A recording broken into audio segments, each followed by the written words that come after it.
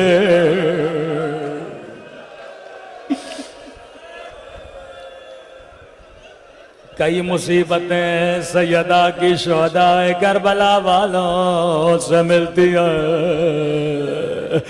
سیدہ کے بال جوانی میں سفید ہوئے,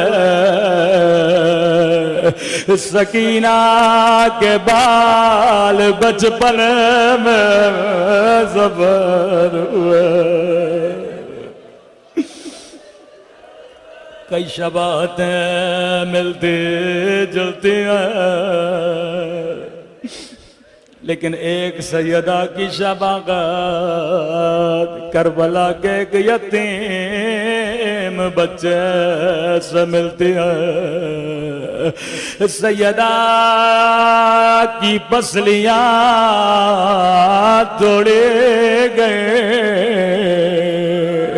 روایت کے جملے ہیں جب حسن کا یتیم گھوڑے سے گرا تو قاسم کو دادی کی یاد آئے. روکے گا بابا حسن میں اماں زہرا کی شبیہ بن چکا.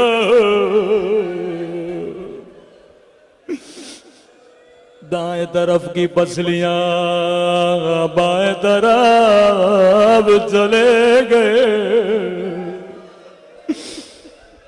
کربلا کا جو بھی شہید جب گھوڑے سے گرا,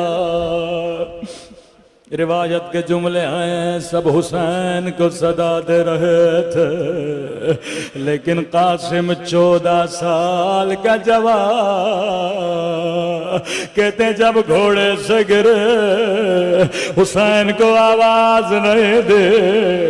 روکے گا اماں میں گھوڑے سے گر گیا.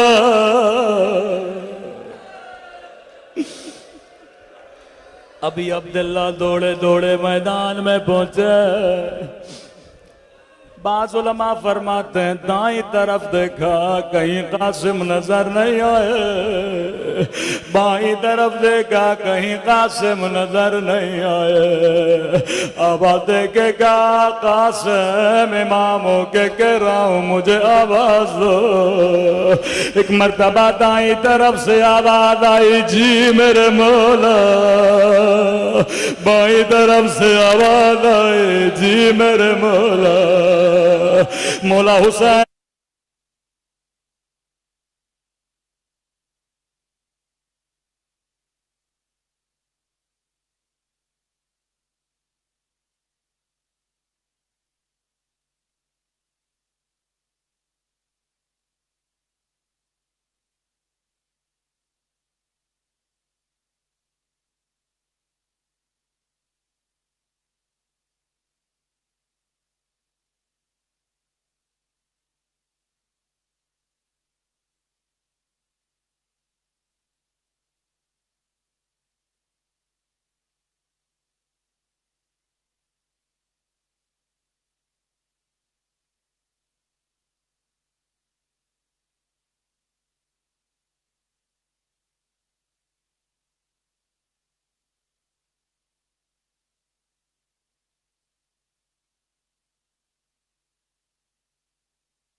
میں قاسم کا لاشا